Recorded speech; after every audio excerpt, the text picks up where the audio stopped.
Dober večer in dobrodošli vsi prvi, ki ste prišli poslušati pogovor o drugih, natančneje pogovor o knjigi Skrivnostni tujec in demonski sovražnik, drugi in drugost v slovenski slovesni folklori, katere avtorica je tukaj meni nasproti sedeča dr. Anja Mlakar. Anja, pozdravljena. Pozdravljeni vsi. Kje drugje bi bila danes, če ne bi bila tukaj? Tole je bil kar načrtovan dogodek, tako da alternative temu ni. Doma verjetno, nič razburljivega. In kot pa navadi predana študiju. Seveda, med knjigami. To je za Anjo, vsi, ki jo poznate, veste, da je zelo predana vsemu, česar se loti. In zato je tudi nič naključnega, ni da je rezultat tega njenega požrtvovalnega dela tale knjiga. Povej nam, kaj vse si morala v življenju doseči, preden je nastala ta knjiga, katerim študijem si se posvečala, kaj si doštudirala, ti imaš kar nekaj diplom, se mi zdi, povej nam nekaj o sebi. Prav domnevaš to o diplomah, ja. Moja akademska pot je ni bila ravno linearna, no. Se pravi, najprej sem doštudirala zgodovino in bibliotekarstvo, potem še arheologijo. In potem hkrati z arheologijo sem se nekako našla na oddelku za etnologijo in kulturno antropologijo. Tako da recimo sem dobila vpogled v različne humanistične stroke. Zakaj sem vse to študirala? Bi rekla, da je bilo mogoče malo iskanje tega, kako bi jaz najpristneje izrazila svoje interese in sem malo iskala področja. In potem sem se nekako našla na področju folkloristike oziroma kulturne antropologije in mislim, da je to to, no. In kaj je tisto, kar te je v tvojem odraščanju na neki osebni, intimni ravni prignalo do drugih? So to kakšne posebne spominske točke, ali so to kakšne tvoje osebne izkušnje z ljudmi, ki si jih imela za druge? Nekako bi rekla, ta tematika drugosti sem mislila, da je prišla do mene naključno, zdaj pa, ko gledam nazaj, pa mogoče ni bila tako naključna, no. To je ena zgodba, ki, ne vem, sem jo že velikokrat povedala ljudem, ampak meni je zelo ljuba, ker ima veliko simbolično vlogo zame. V 4. razredu smo imeli pri pouku, smo se učili o lokalni zgodovini. To je prvič, da sem bila nekako seznanjena s konceptom preteklosti kot nečesa, kar se lahko preučuje. In to preteklost smo nekako preučevali preko povedk.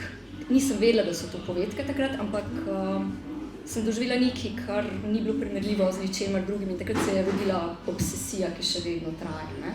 In potem sem poskušala nekako manifestirati prek svojega študija, prek svojih interesov in potem sem ugotovila, da je to v bistvu folklora. In ena zgodba, recimo, ki je zelo intimno povezana nekako z mojim doživljanjem folklore in mojega prostora, je zgodba o eni točki blizu moje vasi, se reče Krvava luža. To je ena mlakužica, ki je take rdečkaste barve, ne? In zgodba pravi, da je ta mlakužica rdečkaste barve zato, ker so Turki, potem ko so poklali lokalno prebivalstvo, v njej oprali svoje meče. Ne? In je zato, ta povedka pravi, voda je rdeča zaradi te krvi, oziroma celo zemlja okoli je rdeča zaradi te krvi, ne? In to me je blazno fasciniralo. Ne? In če prevrtimo čas, ne vem, nekih 20 let v prihodnost, ne? Sem nekako čisto po naključju, niti se ne spomnim, kako točno sem prišla na to tematiko drugosti, ampak kar naenkrat se je ta zgodba iz mojega otroštva spet prikazala v mojem življenju, ne? In se mi je zdel tak pomembni krog. Ja, in zato pravim, da ne vem, če je bilo naključno, ne? Mogoče sem ves čas zavestno težila k temu, ne vem. Zanimivo. Boš potem mogoče povedala, če si odkrila o tej krvavi luži kaj drugega zanimivega še tekom svojega raziskovanja? Bomo povedali kaj več o tem. Dobro, smo v pričakovanju. Zdaj pa, če sva malo bolj znanstveni, ne? Kako pa opredeljujemo druge v folklori? In kdo so, sodeč po tvojih raziskavah, naši aktualni drugi? Okay, sam koncept drugosti je povezan z identiteto. Naša identiteta se formira v bistvu v opoziciji do nečesa. Mi smo nekaj zato, ker nismo nekaj drugega. Ne?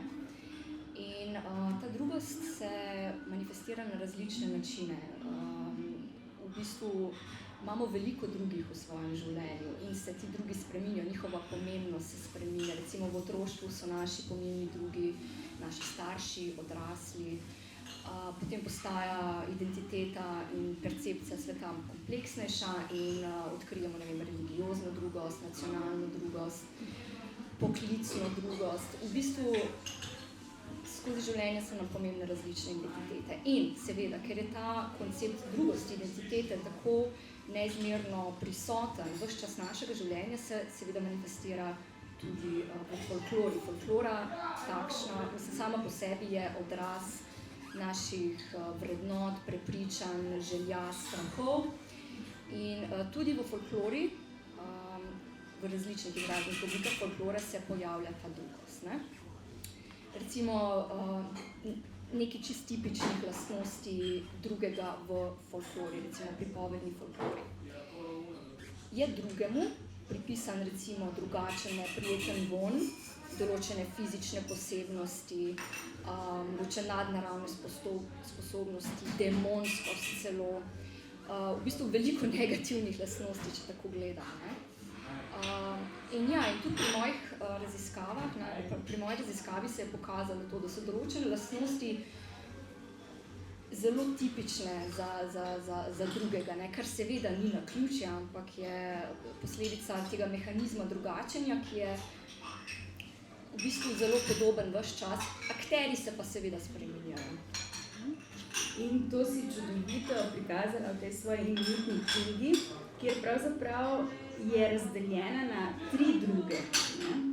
Ene so že omenili, so aktualni drugi, ne? Potem so pa tukaj še večni drugi in pa zgodovinski drugi. Zdaj, aktualni drugi, če začnemo v bistvu na koncu knjige, ne?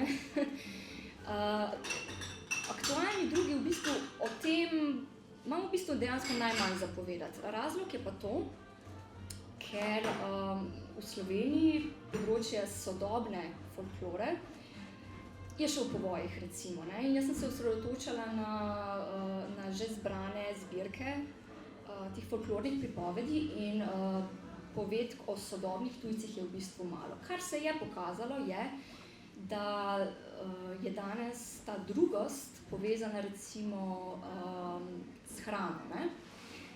Tujci, ki nam pripravljajo hrano. Se pravi, hrana je lahko potencialno zelo tako področje. Ne? Večino našega obstoja, človeškega obstoja smo hrano pripravljali sami.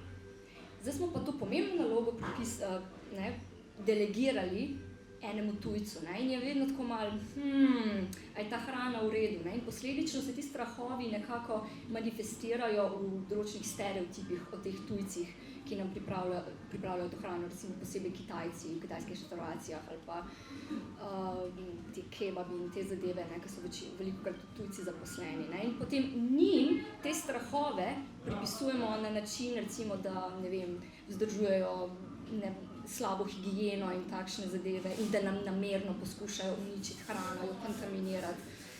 Ampak to je treba vidno tako gledati, ne, z zrnom soli oziroma se vprašati, kaj na globlji ravni te zgodbe povejo v bistvu. Ne?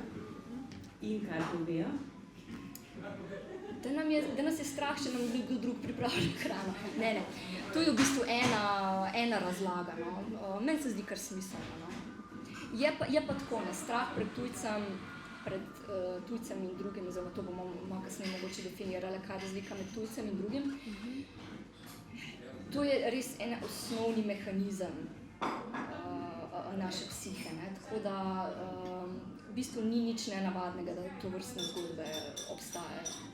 Bi mogoče ene izmed tvojih drugih uvedli z nekaj stavki, da vidim, če ugotovite, za koga gre.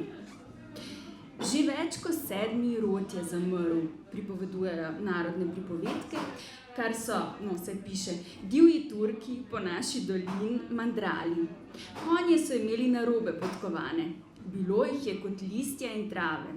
Vsi ljudje so morali zapustiti svoje hiše in se umakniti na gore in planine.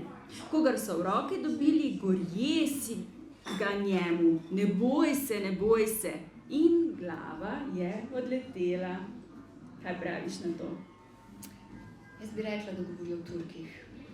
Bravo, vsaj ne, da sem to prebrala že vmes, ampak hvala, da me poslušaš, vsekakor.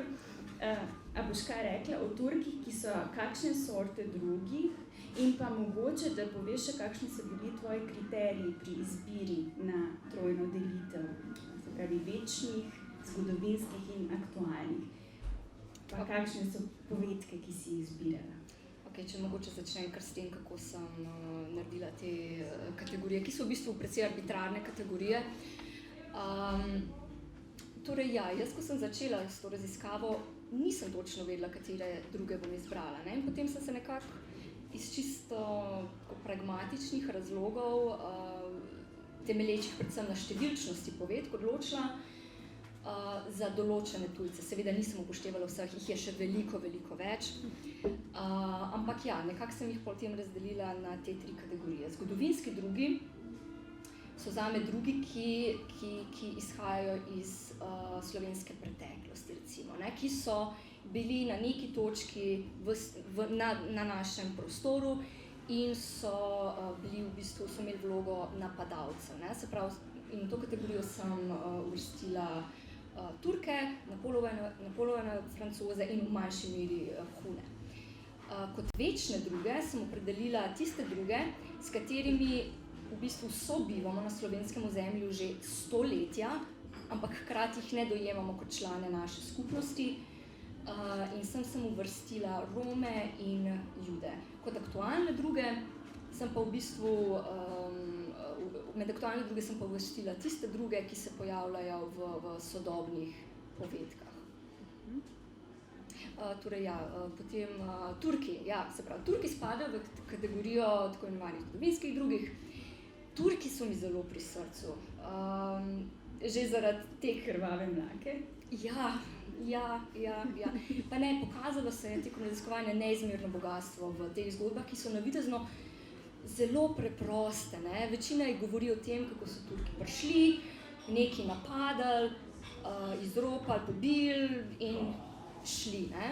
Se dogajajo vse sorte stvari, čudeži, ne vem, Marija odžene Turke, kaj takšnega, Turki podrejo kak grad, ampak v bistvu gre za odraze neke agresije. Potem, ko sem šla to analizirati, se je v bistvu izkazalo, da te zgodbe povejo veliko več, kot bi človek rekel na prvi pogled. Mene je zelo zanimal ta aspekt, koliko je neke zgodovinske resničnosti tu zadaj. Tu v bistvu je nekaj, s čimer so se tako zgodovinarji kot folkloristi ukvarjali že kar nekaj časa nazaj. In recimo, včasih so taki pristopi bili, da so iskali, da so kakšni zgodovinarji vzeli te zgodbe in pač jih jemali kot zgodovinski vir. Ampak to se je vedno izkazalo, da to ni res, da je situacija rahlo bolj kompleksna, ker ta odnos med zgodovino in folkloro, ki jo jaz dojemam kot del kolektivnega spomina skupnosti, ni tako enoznačen. Recimo folklora si pogosto iz zgodovine sposoja določena obdobja, določene dogodke in iz njih naredi zgodbe. Ni tako fiksna. Folklora je zelo prilagodljiva in se vedno znova recimo aktualizira. In jaz v bistvu te zgodbe o zgodovinskih drugih vidim kot odraz kolektivnega spomina, ki lahko sicer da neke indice o zgodovinski preteklosti, ne moremo pa je enačiti z zgodovinskim verom. Vsekakor so recimo zgodbe o turških napadih, kako so napadali določen tabor, kjer so se skrivali ljudje, vsekakor, tukaj seveda lahko predvidevamo, da to se je dogajalo. Ampak te zgodbe so tako zavite v neko fikcijo že, da ne moremo reči, da se je dobesedno tako zgodilo, ampak vsekakor pa je odmev nečesa, kar se je dogajalo. Ker moramo vedeti, ljudje so s tem turškim strahom živeli tako 150 let. Ne. To je velika kolektivna travma, ki se zapiše tudi v kolektivni spomin. Ne. Hkrati se je pa pokazalo, recimo, da določene zgodbe, v katerih nastopajo Turki, pravzaprav, če pogledamo z zgodovinskega vidika, govorijo o čist drugih zadevah. Ne? In so lahko recimo tudi arheološko indikativne, še posebej kakšne zgodbe o zakladih, recimo, da so Turki naropali neke stvari in potem jih pustili pod nekim drevesom ali kaj takšnega, ne? In tam je zaklad. Ne? In recimo, če so arheologi šli to raziskovati, take zgodbe, se je pogosto pokazalo, da so dejansko tam bile kakšne arheološke najdbe, artefakti in kaj podobnega. Tako da te zgodbe so v bistvu res kompleksne. No? Ampak take stvari, zgodbe zakladi, z njih izkopavanjem se pa pojavljajo tudi pri Francozih, ne? Recimo. Kar je še en dokaz, da recimo, če rečeva, da je koncept drugosti nek nezlomljiv kozarec, v katerega potem lahko različne pijače nalivamo in dobimo vedno neko novo materijo, ne? To je še en dokaz, da je temu tako, ne? In ne samo Francozi, še drugi. Ja, vsekakor, ja. Folklora pač vzame iz preteklosti tisto, kar rabi, ne? In da pač odraža določeno potrebo, ki jo skupnost ima. In je hkrati zelo prilagodljiva in se aktualizira in se ne ozira zgodovinsko resnično, da je korektna, ne, zgodovinskega vidika. Meni se je zelo bizarno zdelo, ko sem brala ta del o Francozih, nekaj o zibanju, motiv zibanja francoskega vojaka, bi mogoče o tem kaj povedala, to je res zelo nenavadno, če boste brali, boste videli. Ja, se pravi, to je zgodba, ki govori o tem, kako je en francoski vojak prisilil eno žensko, da ga je zibala v zibeli. Ne? Se strinjam, bizarna zadeva, ne znam je točno pojasniti, ampak lahko pa rečemo, no, da jaz predvidevam, da gre to za nek bistveno starejši motiv, ker so recimo tudi zgodbe, v katerih se Turek pojavlja v tej vlogi, da ga je bilo treba zibati. Kakšno potrebno skupnosti bi ta zgodba lahko zadovoljevala, pa ne vem, ker je res nenavadna. Ne? Mogoče govori, jaz sem to nekako pojasnila, da mogoče je to odraz neke ošabnosti Francozov, kaj takšnega, ne? Ker tudi določene zgodbe govorijo o tem, kako so bili objestni, pa so zahtevali od prebivalstva kakšne zadeve. Ne? Pretežno so Francozi prikazani negativni luči. Ne? Ja, mislim, bolj negativni, no? Niso pa niti približno tako demonizirani, kot so recimo Turki. Ne? Kar ni nič nenavadnega, ker so tukaj bili precej krajši čas, ne? Kot Turki, ki so padali kolikokrat, 6 padov je bilo. Kaj pa imajo skupnega recimo Judje in Cigani, razen tega, da so, da so Judi pri Romih naročili, da smo korektni, rečemo Romih, ne Cigani, naročili žeblje za Kristusov križ, kot pravi ena izmed povedk?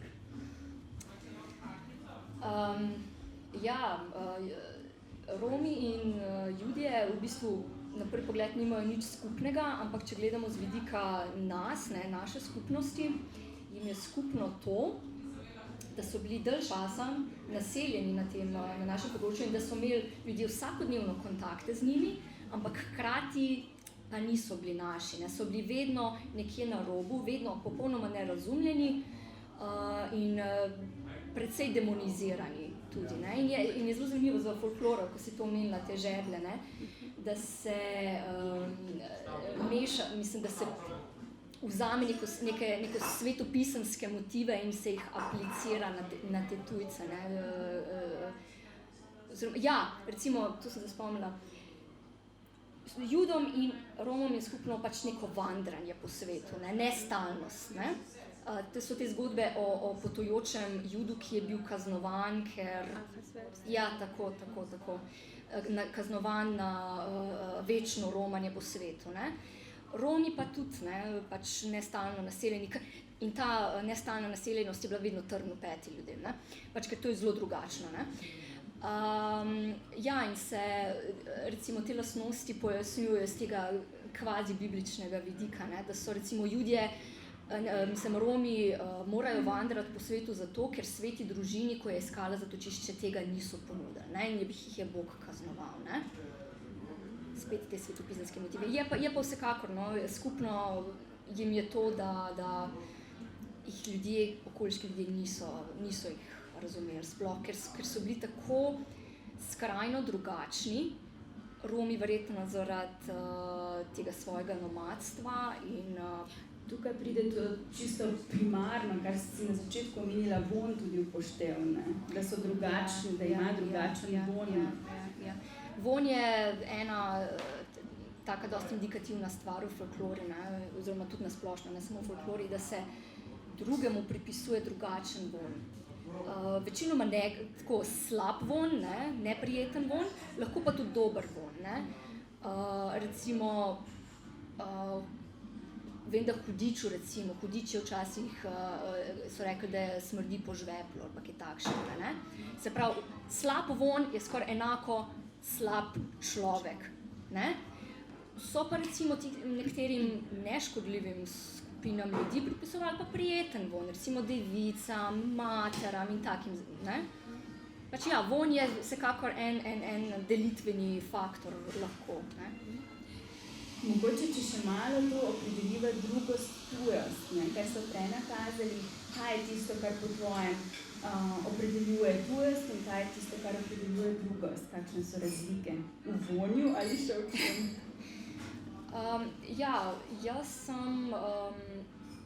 Jaz v bistvu drugost dojemam kot nekako nadpomenko tujosti. Zakaj? Drugi je lahko v bistvu tudi član naše lastne skupnosti. Recimo ljudje, ki imajo določene fizične posebnosti, duševne motnje ali pa kaj podobnega, ali pa so, ne vem, narkomani, se pravi člani naše skupnosti, ali pa ljudje, ki so v posebnih obdobjih življenja, recimo ženske med nosečnostjo ali pa po porodu, so bile dojemane kot drugi, pa so članice naše skupnosti. Se pravi, ta liminalna obdobja so lahko človeka postavile v vlogo drugosti. Ne? Tujost pa dojemam bolj kot neko fundamentalno drugačnost v smislu etnične, nacionalne ali pa religiozne drugačnosti. Ne?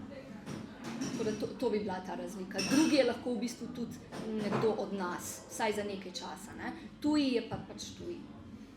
No, tebi zelo očitno povedke niso ne tuje, ne druge, ker si se zanje odločila. Mogoče poveš, zakaj si se odločila za povedke in če so kakšne specifike pri raziskovanju bile težave, ki bi nam jih rada zaupala. Lahko se zdaj na tem mestu tudi potožiš, ne? Lahko tudi pohvališ, kakorkoli želiš, da malo izvemo, kakšen je bil ta tvoj raziskovalni proces. Jaz sem se odločila za povedke, ker so mi ljube iz tega razloga, da so vedno vezane na neko določeno točko v prostoru. Ne? Se pravi, povedke, za razliko od recimo pravljic, ki se dogajajo v deželi daleč stran, v neki časovno in prostorsko nedefinirane, so povedke zelo konkretizirane, ne? V fizični prostor. Ne? In to je v bistvu zanimivo, ker so ljudje, mogoče danes ne toliko, ampak v preteklosti so ljudje svojo preteklost gledali skozi krajino. Ne? In v bistvu te povedke nam lahko prek svoje materializiranosti v prostoru povejo veliko o tem pogledu na svet, ki so ga nosilci te folklore imeli. No? Zaradi tega so mi bile povedke tako ljube. No? Pa si imela težave kaj pri iskanju, ali si imela še preveč materiala na voljo in je bila to glavna težava v resnici? Kako si potem selekcionirala stvari, ki so zdaj pred nami v knjigi? Ja, bolj je bila težava selekcija. No. Mogla sem potem iti v eliminacijo, potem ko sem se odločila za pač določene tujce, sem se fokusirala na nje. Ne. Ampak tukaj govorimo o stotinah in stotinah in stotinah povedk. Problem je mogoče to, da recimo jaz sem se fokusirala na te povedke, ki so že zbrane v kakih zbirkah folklore in to se pravi, nisem šla sama na teren in pobirala te zgodbe, v manjši meri sem, no, ampak moj fokus je bil že na teh zbranih povedkah. In tukaj najdemo tako knjižne kot fonetične zapise v knjigi, ne? Odvisno od tega, kako politiko so imeli pri izdaji, ne. Tiste, ki so bile s kakimi diakritičnimi znaki, so kar težavne za nekoga, ki ni specialist za to, ne. Pa tudi se mi zdi, da splošni javnosti to precej odzame in užitek pri branju in informativnost samih povedk. Seveda, vsekakor je določeno bogatstvo tudi v tej izgovorjavi in temu, ampak nekomu, ki ni strokovnjak za to, pa samo oteži delo, ne. Kaj je bilo vprašanje? Vse si mi pravzaprav odgovorila. Okay. Zdaj pa bi jaz vseeno se vrnila na to tvojo krvoločnejšo plat, namreč Krvava mlaka, ne? Sva omenili, Luža. Luža, se upravičujem, je že huda, vidite. Si rekla, da boš povedala, če si v zvezi s tem odkrila mogoče kaj novega ali pa vsaj predvidevaš zdaj po tvojih raziskavah kaj drugega, kot si vedela na začetku. Ja.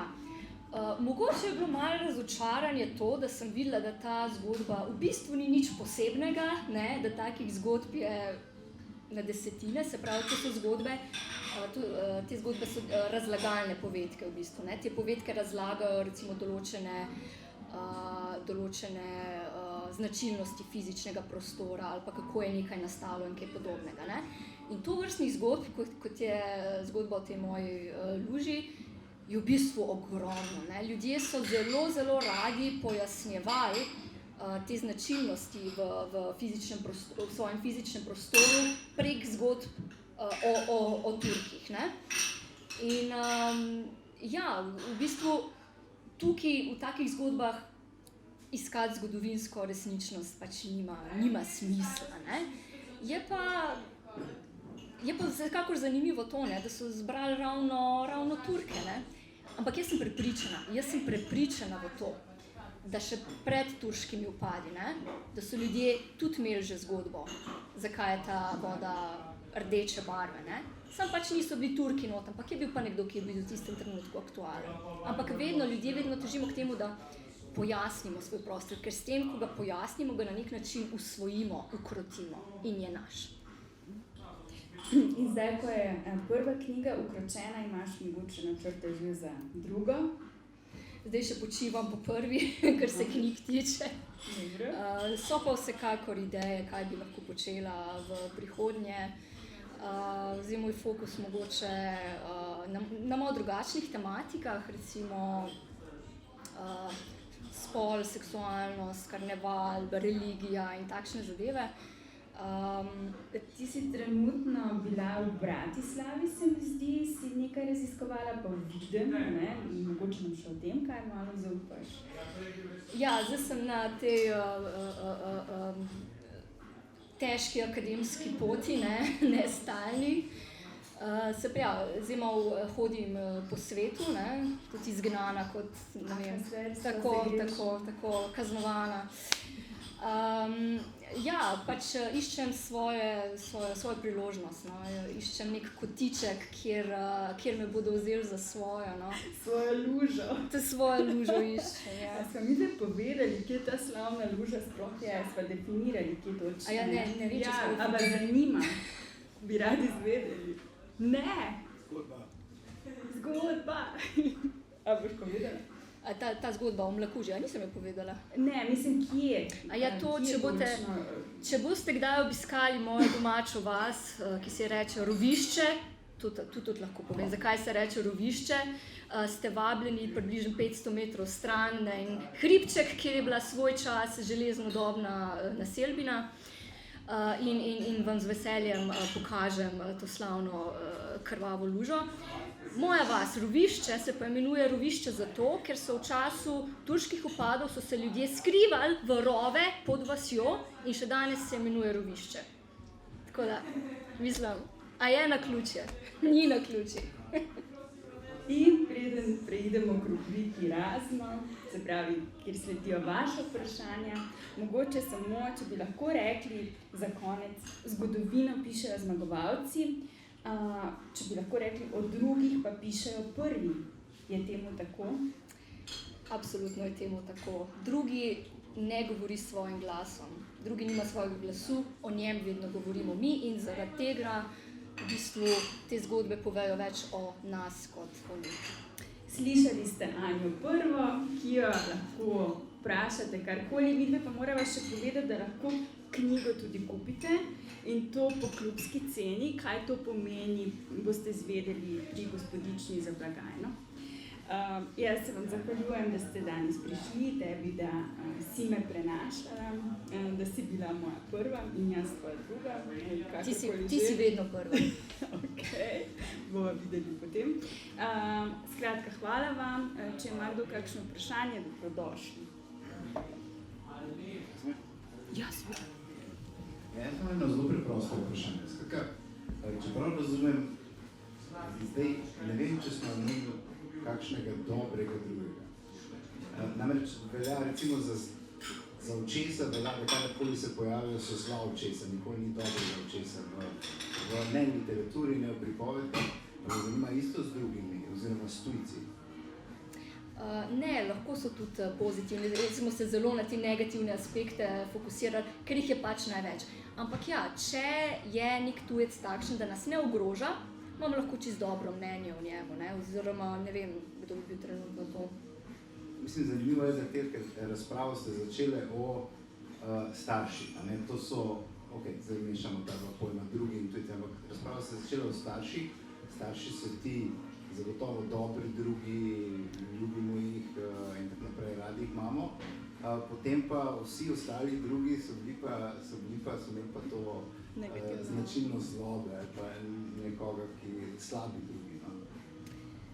Mislim, ja, če gledamo z čisto psihološkega vidika, otrok pride na svet popolnoma odvisen od svojih staršev in jih mora iznuje, jih mora videti kot dobre. Ne?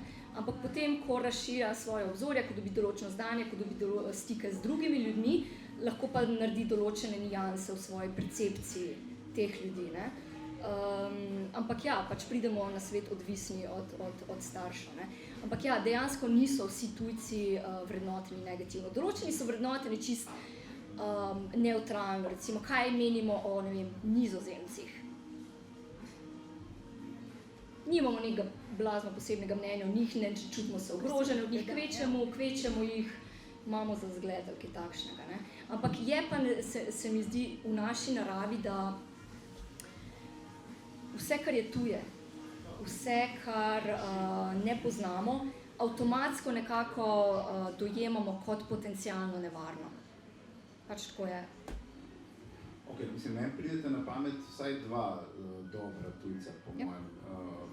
V obdobju socializma so to bili Sovjeti, vsaj na začetku, Rusi, medtem ko potem pa najverjetneje Nemci, ne, v Evropi. Ja, seveda, ne, pač skupaj z družbeno-politično realnostjo se spreminjajo tudi te percepcije. Ne. Mislim, za Sovjete je bila jasno izjemno velika propaganda in folklora in vsi družbeni diskursi niso imuni na te zadeve. Ne. Nemci pa ja, seveda, ker so zdaj tako ekonomsko uspešni, ja. Mislim, ni tukaj nekih zelo fiksnih kategorij, ne. So samo neki mehanizmi, ki se lahko aplicirajo na različne tujce, ja. Hvala. To sem še mogoče pozabila vprašati. Obstaja transformacija slabega drugega v dobrega drugega? Se pravi, a lahko se transformira? Ja, če pogledamo Nemce, recimo, ja. Mislim pa, si navedla tu kakšen primer, recimo v knjigi, če spomniš? Mislim, da sem bila tu strašno negativno nastrojena. Ne, ampak čisto zaradi tujcev, ki sem jih zbrala. No. Ampak tukaj je določena arbitrarnost pri selekciji, no, ampak vsekakor bi se ponašla. No. A pa je mogoče kak drugi, o katerem si dolgo razmišljala, da bi ga vključila, pa si se potem po mučnem razmisleku odločila, da pa ne, da ne bi? Ne, v bistvu te težave pa v bistvu nisem imela. No. Ko sem se odločila, tako je kar šlo. Umikam se z vprašanji in vas ponovno pozivam vas.